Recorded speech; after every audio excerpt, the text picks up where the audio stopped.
Sí, sí, sí, sí. Ah, ok. Digamos, alguna... hasta ahora que estamos hablando, no solo dudas, sino alguna, digamos, algún aporte por parte de ustedes.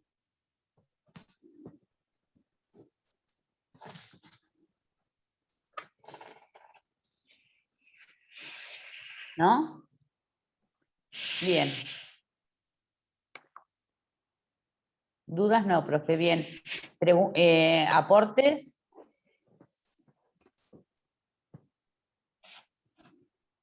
Bien. Entonces, continuando con, digamos, con esta concepción que el currículum es una... Espérenme un chiquitín. Que el currículum, digamos, esta norma, espérenme, es la norma, digamos, oficial o que marca o que pauta.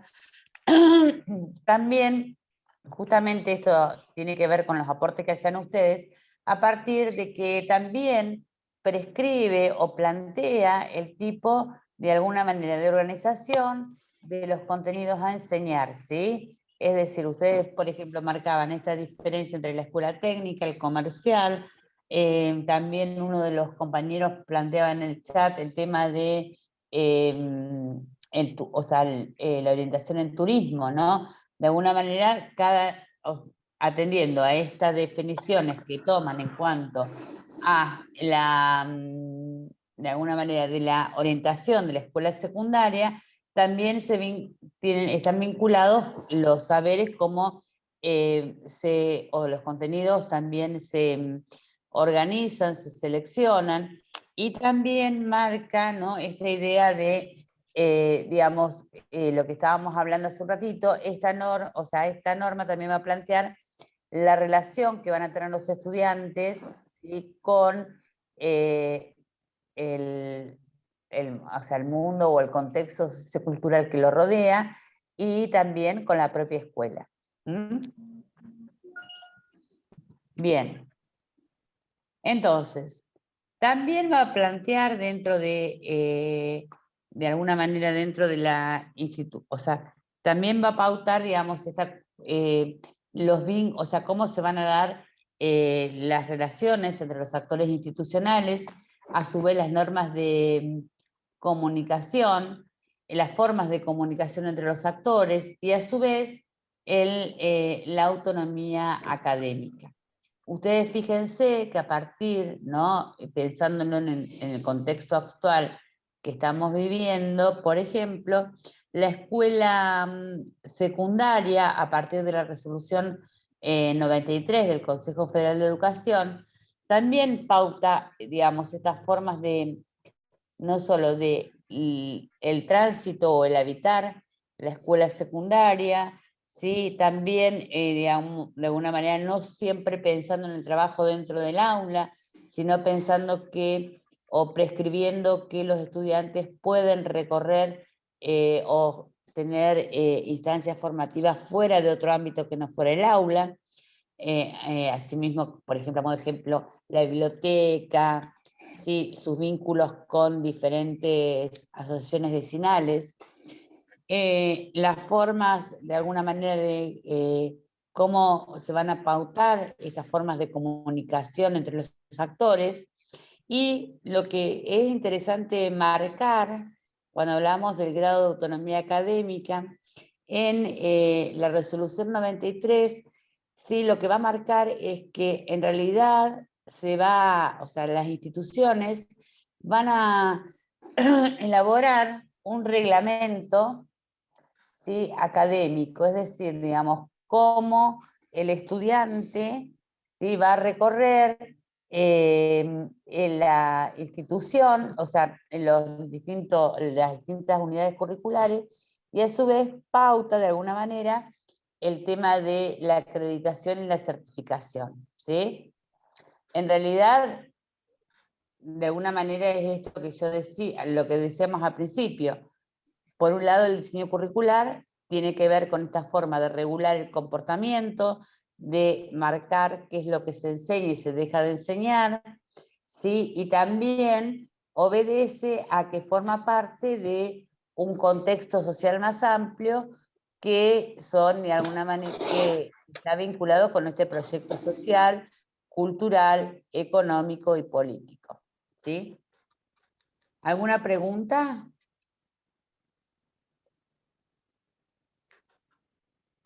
¿No? Bien, no veo a nadie en el chat. Bien. Bueno, esto ya está. Bien. De alguna o sea, ustedes vieron que cuando esto, bueno, es un contenido que lo vamos a trabajar más adelante, pero en realidad tenemos que plantear, ¿sí? Así como nosotros hablamos a nivel central, ¿sí? Que teníamos, teníamos la Constitución Nacional, que pautaba en el artículo 14 bis el derecho de enseñar y aprender. Después tenemos, a partir de ahí, tenemos la sanción de la Ley Nacional de Educación, ¿sí? Tenemos, por otro lado, la Ley Nacional de Educación de alguna manera va a pautar. A partir de ahí digamos, se creó, ya es un ámbito de discusión y de elaboración de políticas educativas, que es el Consejo Federal de Educación, y a partir de ahí se emanan resoluciones que de alguna manera tienen como una fuerza de ley, y o sea, ese Consejo Federal es un ámbito de reunión donde todos los ministros de educación se reúnen del ámbito, se reúnen para definir las políticas educativas y se consensúan y se elaboran las famosas resoluciones del Consejo Federal de Educación. Luego, ¿sí? Todas esas normativas de alguna manera se trasladan a la provincia, ¿sí? Y la provincia también tiene su propia constitución, que está en relación con la Constitución Nacional, las leyes provinciales en relación a la educación están vinculadas también con lo que plantea la Ley de Educación Nacional, ¿sí? Y ¿alguien tiene el micrófono abierto, me parece? Que está... Sí, Mauricio. Mauricio y Mauricio. Cristóbal, los dos. Bien.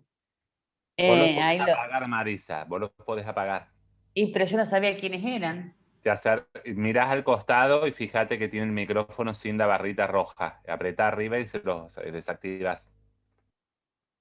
Ah. A ver, pará. Pero no me gusta a mí callar.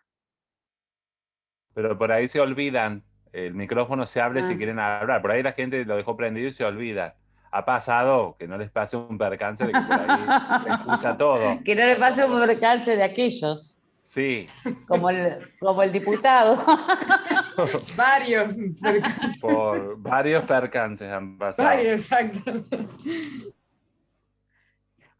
Sí, yo espero que mis perros no empiecen a ladrar. Eso sí, les voy a pedir mil disculpas si escuchan. Bien,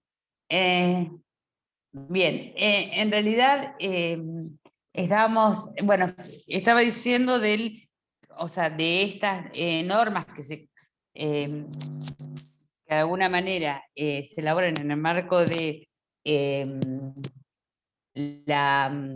del Consejo Federal de Educación, de alguna manera se trasladan a la provincia y la provincia elabora los diseños curriculares atendiendo a las variables jurisdiccionales, pero no dejando de lado todo lo que prescribe, ¿sí? Esta norma, las normas precedentemente citadas, ¿no? Entonces, sin duda es una prescripción que señala de alguna manera qué se debe hacer y de lo que no se debe hacer, pero a su vez tiene determinadas características, ¿no? Justamente que va a unificar, ¿sí? Los niveles del sistema educativo y también las diferentes modalidades, ¿sí? Esta idea de que, bueno, que estamos hablando de que el sistema educativo de alguna manera forma parte de la educación formal, por lo tanto va a ser sistemática. es una norma, es oficial porque está emanada por las, de alguna manera, las autoridades, y está escrita, legitimada en un documento, y que plantea lo que está permitido transmitir, o lo que se debe transmitir, y lo que no se debe transmitir, ¿sí? Bien, ¿alguna pregunta hasta acá?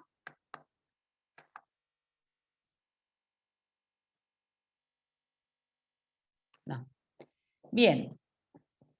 También, bueno, esto no, ya lo dije, bien. Y a su vez, espérenme un chiquitín. ¿No hay ninguna pregunta, chiquis? Bien. Y a su vez, de alguna manera, podemos pensar que... Profe, yo tengo una duda, profe. Cuando hice... Espérame un chiquitín, que tengo que hacer algo que no sé qué hice. Sí, dale, ahí te escucho. Cuando dice que es una prescripción sistemática, eso no me quedó muy claro. ¿Qué es prescribir? Marcar lo que se debe hacer de lo que no se debe hacer, ¿sí? Sí. Entonces, te va a marcar o a señalar, ¿sí?, qué contenidos tenés que enseñar o qué unidades curriculares tenés que enseñar, cuáles son esos contenidos que se deben enseñar, qué características tiene la escuela secundaria, porque hoy por hoy tenemos una escuela secundaria con un diferente mandato fundacional, como hablamos la clase pasada, con el mandato fundacional de la escuela secundaria, ¿sí? Entonces, por eso hablamos de prescripción, que señala, es antes, ¿no? Va, digamos, señalando qué es lo que debemos hacer. Y sistemático, ¿por qué? Porque estamos dentro del sistema educativo formal, ¿sí? Ah, bien, bien, sí, sí. Bien. ¿Alguna otra pregunta? Marisa, quería agregarles por ahí una cosa práctica que les puede servir. Por ejemplo, prescribe la carga horaria que tiene la materia. Vos sabés que si vas a dar, ¿de qué profesorado sos vos? Geografía. Geografía, Adriana. Si vos vas a dar geografía, vos sabés que en segundo año tenés 2 horas cátedras. Eso está prescripto. Vos no podés decir voy a dar 3 horas cátedra y les voy a citar a los días sábados, chicos. Hay una prescripción de que tenés cierta carga horaria y ciertos contenidos que tienen que trabajar. Ah, yo los tomé porque me gustaba, les quiero dar geografía del espacio mundial. No, pero usted en segundo año tiene prescripto que tiene que dar la escala, creo que es América, segundo, geografía de América. Y América. Argentina, Argentina en tercero. Gracias, Emilce. Ya estoy dudando yo. Vos tenés prescriptos, escalas de lo que tenés que dar en el contenido geográfico o tiempos en ciencias sociales o historia, temporalizaciones que tenés que dar en eso. Y hay prescripciones acerca de temas y contenido. Y la prescripción tiene que ver con el papel de la norma y la regulación. Se norma, se prescribe que tiene que darse esto en el currículum. La prescripción, el currículum es cierto mecanismo de control, también se dice. La prescripción controla, porque controla la carga horaria que se va a dar, la porción de la carga horaria que se va a dar y el mensaje, que sería el contenido, el mensaje que va a abarcar de esa materia. Digo el mensaje de manera simbólica, el mensaje que va a abarcar en esa franja horaria, va a haber un mensaje de estos contenidos que el profesor debería trabajar. Y tiene un efecto como regulativo. Vos decís, yo cierro la puerta y en el aula hago lo que quiero. Y es relativo. Es relativo. Uno puede sentir que hace lo que quiere, pero en algún momento te van a pedir en la escuela un programa, tal vez nadie lo mira, pero tal vez un día viene un padre y se puede quejar y puede decir, ¿por qué la profesora de geografía de segundo año está dando contenidos que no están fijados en el diseño curricular o establecidos? O puede pasar un supervisor y mirar... Eso es lo que iba a decir, Pablo. Claro, y mirar también... O un directivo. O un directivo, pero por ahí los directivos están tapados de cosas, Marisa, y a veces no ven. Deberían mirarlo, o el vicedirector debería mirarlo, o el jefe de departamento debería mirar los programas que presentan los profesores y marcar. Pero ahí está la norma y la regulación, porque por ahí puede decir el jefe de departamento, la vicedirectora, por qué están estos contenidos, cómo preparaste tu proyecto, tu programa de la asignatura, en función de qué. Y vos tenés una carga horaria para dar, y eso está regulado. Perdón, Marisa, era como aclarar un poquito más la pregunta. Está bien. No, sí, ¿alguna otra pregunta?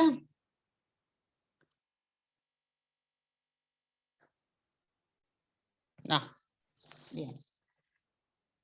Bien, sin duda no tenemos que dejar de pensar que, o sea, no debemos dejar de pensar que es, pobre Fermín, se está desconectando cada 2 minutos, pobre hombre. Le anda re mal en la conectividad. En realidad no tenemos que dejar de pensar que, o sea, y pensar que este documento está estrictamente vinculado con el proyecto social cultural más amplio, ¿no? Entonces, también tenemos que no dejar, o sea, también continuando con esta idea de que el currículum es un concepto polisémico, pero que sin duda está estrictamente vinculado con un modelo político, un modelo social, un modelo cultural, en un contexto determinado vigente, también no podemos dejar de pensar que puede, o sea, va a tomar o va a tener diferentes miradas en torno a qué. A, por ejemplo, a los diferentes campos de conocimiento y de alguna manera diferentes miradas en cómo se influyen las influencias sobre los sujetos, ¿sí? En realidad, también, ¿sí?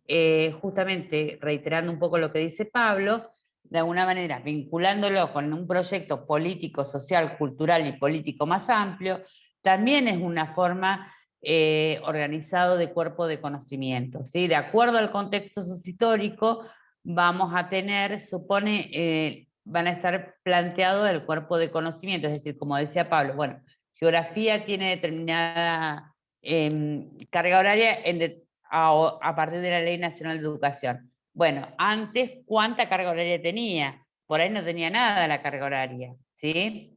Entonces, de alguna manera, los cuerpos de conocimiento, por ejemplo, en la época de la Ley Federal de Educación, en la época de polimodal, ustedes tenían, por ejemplo, la unidad curricular tecnología, ¿sí? Hoy, en el diseño curricular nuevo, se habla de educación tecnológica, que implica otra mirada acerca de ese cuerpo de conocimiento. Antes, por ejemplo, nosotros en la escuela secundaria teníamos en cuarto y quinto año literatura. Sí, literatura sí, Mauricio.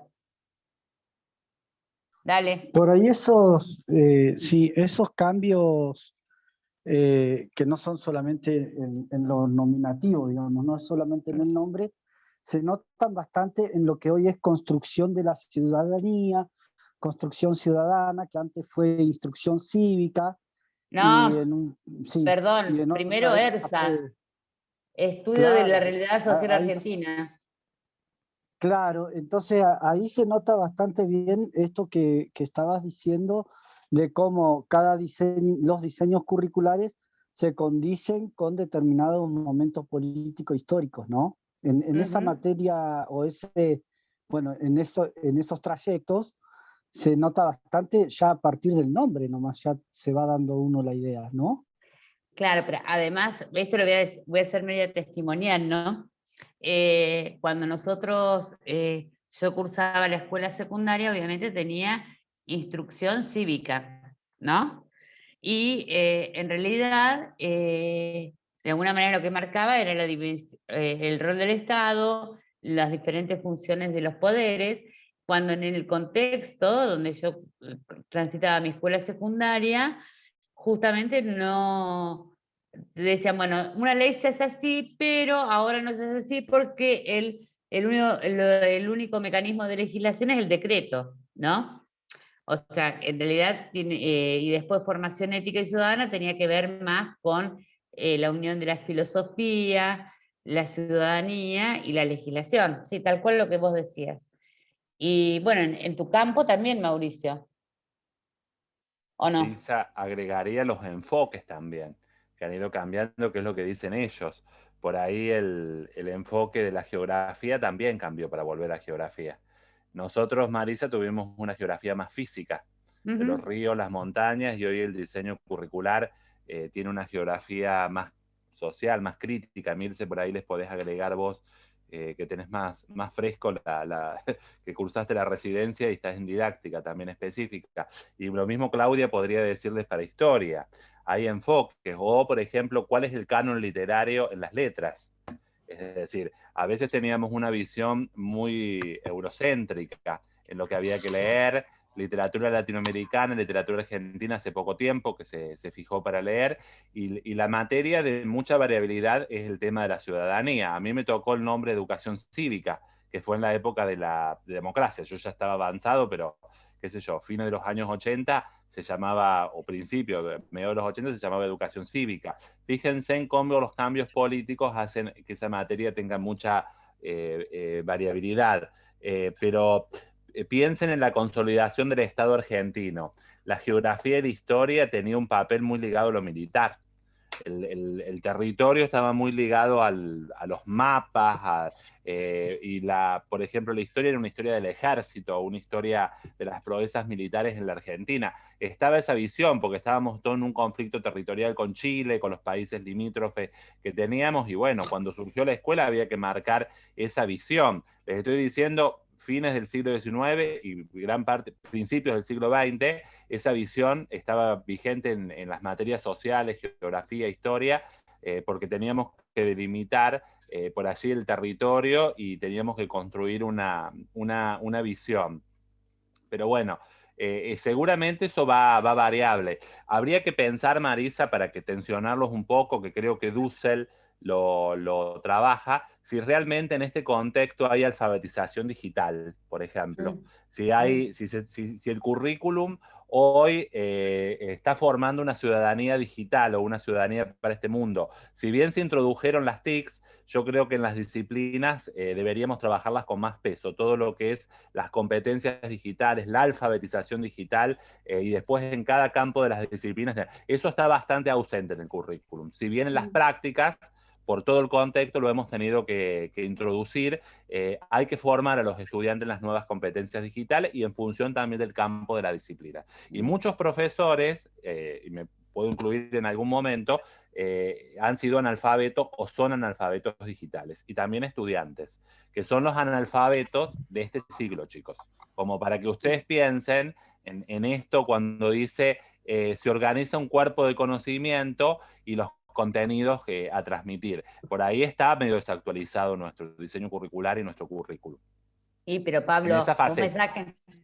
Bueno, pero imagínate que también los contextos socioculturales avanzaron en el campo de conocimiento, y ¿cuándo fue? En 2012 que se redactó el diseño curricular, ¿no? Más o menos. Sí. Por eso mismo, y quedó... 2015. Sí, 2015. 2015 se terminó. 2015. 2015 se terminó, sí. Sí. Mauricio, vos habés levantado la mano.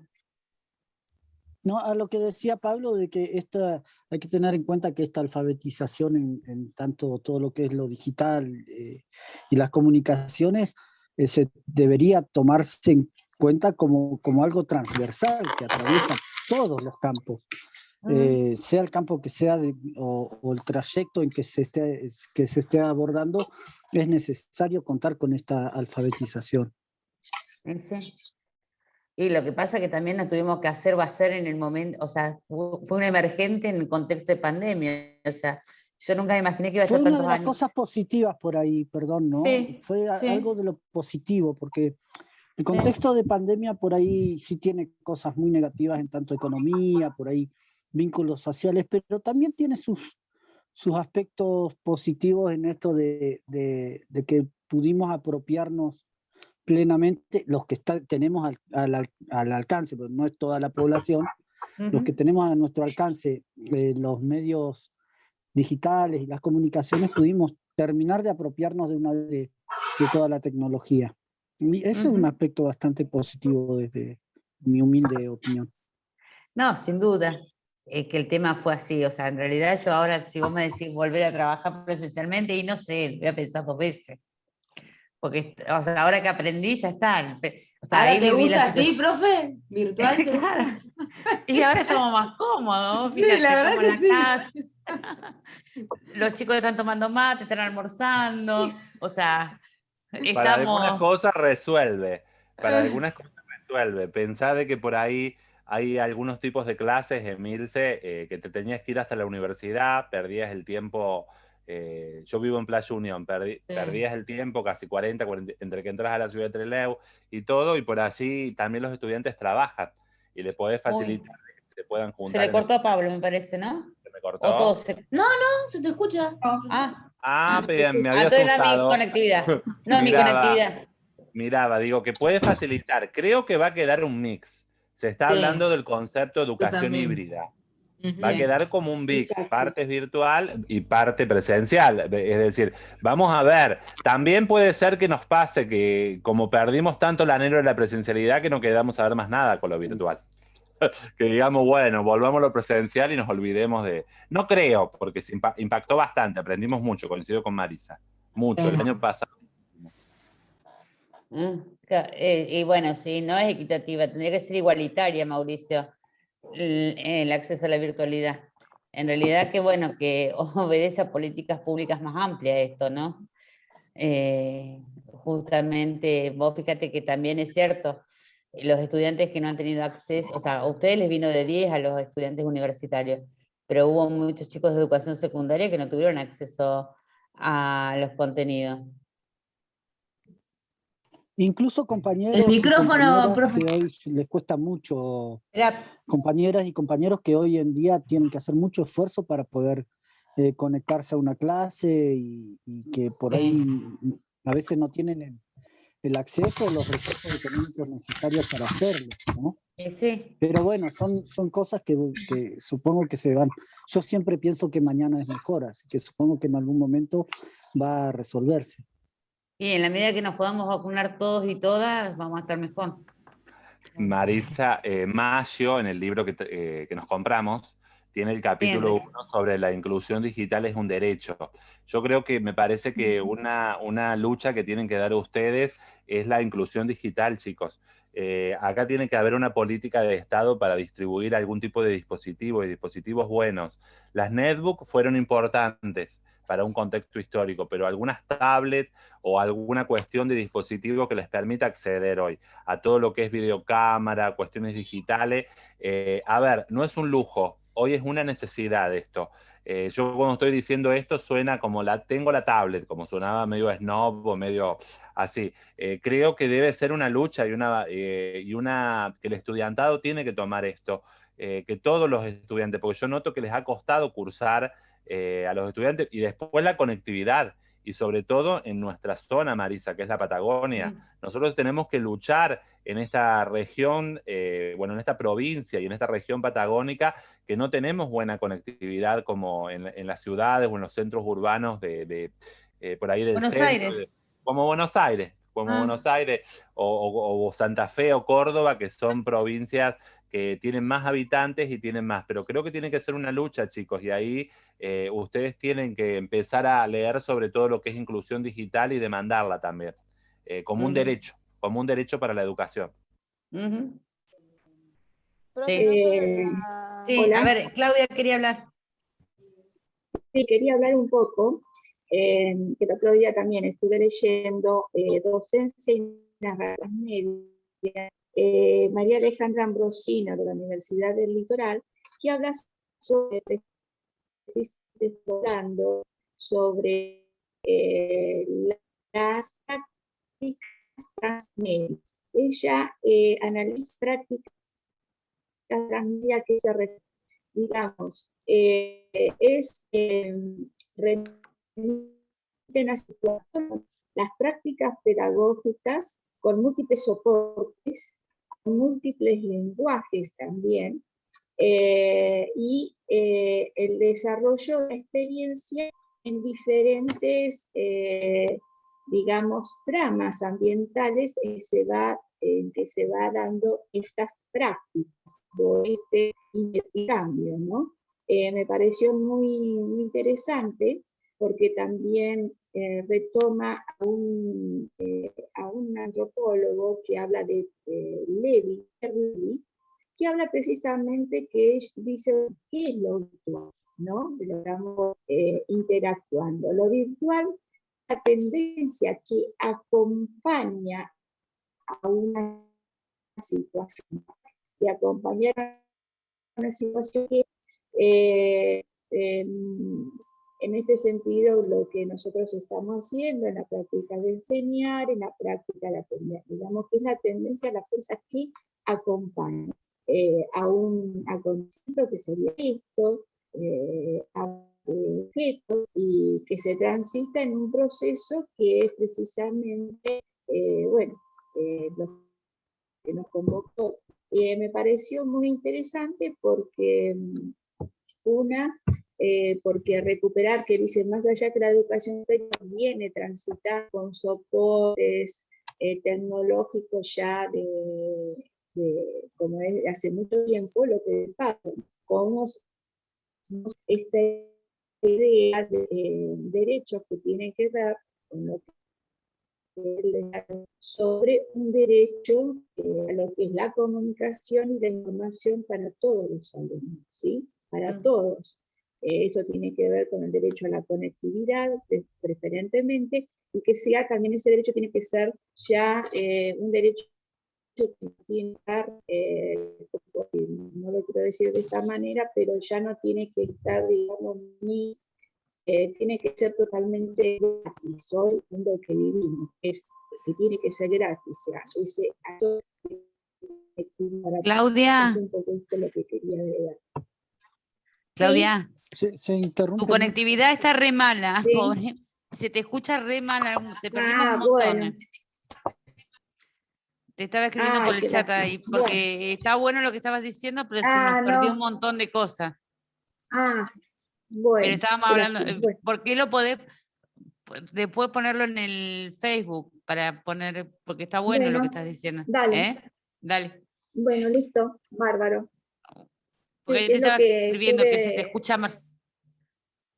A ver ahí, porque la idea es que lo estuve analizando con chicos de las prácticas, porque tiene que ver ya lo que estamos hablando, como que se van juntando hoy lo que son, lo que siempre la educación a distancia, estuvo la educación a distancia a nivel superior y la presencialidad.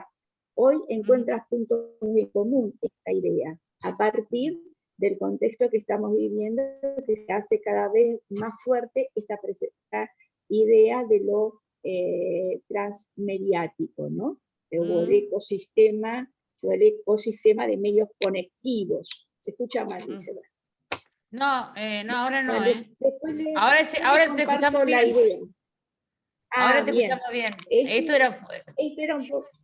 era un poco la idea, después se los comparto un poquito algunas ideas sobre esto si quieren, en un textito, si quieren, y lo subo al Facebook. Dale, dale. Bárbaro. Bueno, gracias, Clau. Mauricio, ¿vos querías decir algo más? No, estaba llamando para decir que escuchaba muy mal a Claudia nomás, perdón. Sí, es que hoy, chicos, acá, no sé, acá está re gris, y cuando está gris y hay tormenta medio eléctrica, es para macana. La conectividad falla. Así que sí, hoy sí. Bien, estudiantes, como nos quedan 3 minutos, sí, es así. Lo escuché que yo voy a estar el sábado, por lo menos martes, miércoles, jueves y viernes, sí. Bien, cortamos acá, la clase que viene seguimos con la unidad número 2 de currículum, ¿sí? Y les deseamos suerte para la entrega de hoy del trabajo, ¿sí? A excepción de Mauricio, los demás deberían presentarlo hoy. No me odien. Sí, profe. Bueno. Gracias, la vamos a necesitar. Bueno, no digas gracias, no se dice gracias. Muy bien, Matías, bien. Bueno, entonces nos estaríamos viendo el martes, ¿sí? Si todo va bien. Hoy es jueves. Hoy es martes. Ay, jueves, qué tonta. Perdón. Vivo adelantada. Perdón. Marisa, ya querés que sea sábado, Marisa. Sí, ahí está, gracias, Claudia. por el dato. Bueno, nos estamos viendo el jueves, ¿sí? Bueno, chao. Chao, chao. Nos vemos. Chao.